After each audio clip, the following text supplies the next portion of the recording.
வணக்கம் ஃப்ரெண்ட்ஸ், இன்றைக்கி எதை பற்றி பார்க்க போகிறோம்னா பொது அறிவு வினாவிடைகள் பார்ட் 1 தான் நம்ம பார்க்க போகிறோம். இந்த வீடியோவை ஸ்கிப் பண்ணாமல் பாருங்கள். வரப்போகிற டிஎன்பிசி குரூப் 4 இதுக்கெலாம் வந்துட்டு இது யூஸ்ஃபுல்லாக இருக்கும். இந்த வீடியோ உங்கள் ஃப்ரெண்ட்ஸுக்கும் ஷேர் பண்ணுங்கள். மறக்காமல் இந்த வீடியோவுக்கு ஒரு லைக் பண்ணிடுங்க. ஃபஸ்ட் கொஸ்டின் பாருங்கள். யுனெஸ்கோவின் தலைமையிடம் அமைந்துள்ள இடம் எதுன்னு சொல்லி கேட்டிருக்காங்க. இதுக்கு சி பாரிஸ் தான் கரெக்டான ஆன்சர்.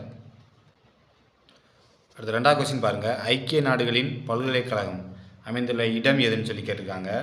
இது வந்து பார்த்திங்கன்னா டோக்கியோவில் தான் வந்துட்டு இது இருக்குது. சி தான் கரெக்டான ஆன்சர். அடுத்து மூணாவது கொஸ்டின் பாருங்கள். முதல் உலகப் போரின் போது உருவாக்கப்பட்ட தேசங்களின் அணி கலைக்கப்பட்ட வருடம் எதுன்னு சொல்லி கேட்டிருக்காங்க. இது வந்து பார்த்திங்கன்னா 1946 தான் கரெக்டான ஆன்சர். டி தான் கரெக்டான ஆன்சர். அடுத்த நாலாவது கொஸ்டின் பாருங்கள். இந்திய குடியரசுக் கட்சியை துவங்கியவர் யாருன்னு சொல்லி கேட்டிருக்காங்க. இது வந்து பார்த்திங்கன்னா அம்பேத்கர் தான் வந்துட்டு இந்த கட்சியை வந்துட்டு ஸ்டார்ட் பண்ணியிருப்பார். சி தான் கரெக்டான ஆன்சர். அடுத்து வந்து பார்த்திங்கன்னா அஞ்சாவது கொஸ்டின் பாருங்கள். ஐக்கிய நாடுகளின் ஆட்சி மொழியாக இல்லாத மொழி எதுன்னு சொல்லி கேட்டிருக்காங்க. இது வந்து பார்த்திங்கன்னா டி ஜெர்மன் தான் வந்துட்டு கரெக்டான ஆன்சர். அடுத்த ஆறாவது கொஸ்டின் பாருங்கள். United nations high commissioners for refugees இன் தலைமையிடம் அமைந்துள்ள இடம் எதுன்னு சொல்லி கேட்டிருக்காங்க. இது வந்து பார்த்திங்கன்னா ஜெனீவாவில் தான் இருக்குது. அடுத்த ஏழாவது கொஸ்டின் பாருங்கள். காடியில் இருக்கக்கூடிய அமிலம் எதுன்னு சொல்லி கேட்டிருக்காங்க.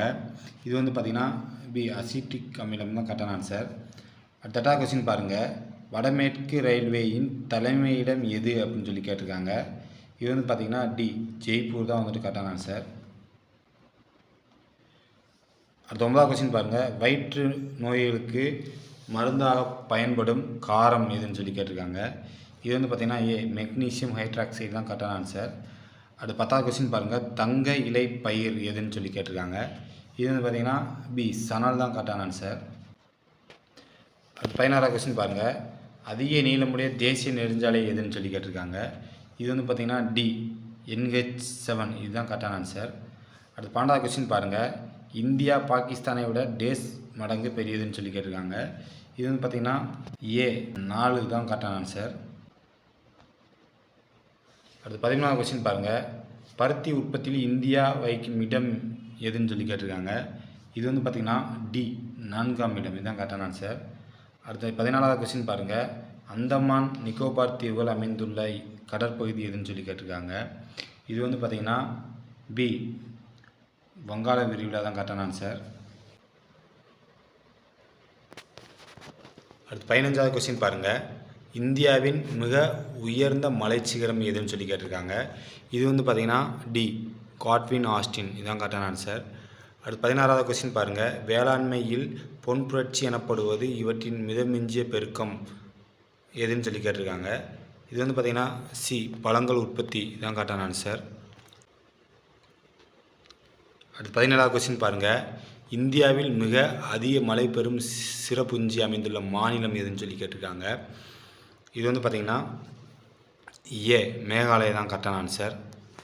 அடுத்து 18வது கொஸ்டின் பாருங்கள். சிக்கிம் மாநிலத்தின் தலைநகர் எதுன்னு சொல்லி கேட்டிருக்காங்க. இது வந்து பார்த்திங்கன்னா ஹாங்டாங் இதுதான் கரெக்டான ஆன்சர். அடுத்து 19வது கொஸ்டின் பாருங்கள். இந்திய விவசாய ஆராய்ச்சி கழகம் நிறுவப்பட்ட ஆண்டு எதுன்னு சொல்லி கேட்டிருக்காங்க. இது வந்து பார்த்திங்கன்னா ஏ 1929 தான் கரெக்டான ஆன்சர். அடுத்து 20வது கொஸ்டின் பாருங்கள். இந்தியாவின் எரிசக்தி தேவையை பெருமளவு பூர்த்தி செய்வது எதுன்னு சொல்லி கேட்டிருக்காங்க. இது வந்து பார்த்திங்கன்னா ஏ நிலக்கரி தான் கரெக்டான ஆன்சர். அடுத்து 21வது கொஸ்டின் பாருங்கள்.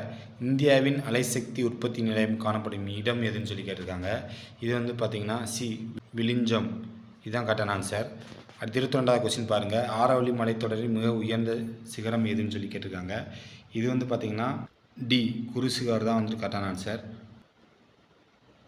அடுத்து 23வது கொஸ்டின் பாருங்கள். இந்தியாவின் நடுவே செல்லும் தீர்க்கக்கோடு டேஸ் வழியே செல்கிறது அப்படின்னு சொல்லி கேட்டிருக்காங்க. இது வந்து பார்த்திங்கன்னா சி அலகாபாத் தான் கரெக்டான ஆன்சர். அடுத்து 24வது கொஸ்டின் பாருங்கள். இந்தியாவில் அதிக பெட்ரோல் உற்பத்தி செய்யும் மாநிலங்களின் வரிசை அப்படின்னு சொல்லி கேட்டிருக்காங்க. இது வந்து பார்த்திங்கன்னா ஏ மும்பை, குஜராத், அசாம், தமிழ்நாடு இதுதான் கரெக்டான ஆன்சர். இந்த வீடியோ உங்களுக்கு யூஸ்ஃபுல்லாக இருந்திருக்குன்னு நினைக்கிறேன் ஃப்ரெண்ட்ஸ். யூஸ்ஃபுல்லாக இருந்துச்சுன்னா உங்கள் ஃப்ரெண்ட்ஸ்க்கு ஷேர் பண்ணுங்கள். மறக்காமல் இந்த வீடியோவுக்கு லைக் பண்ணிடுங்க.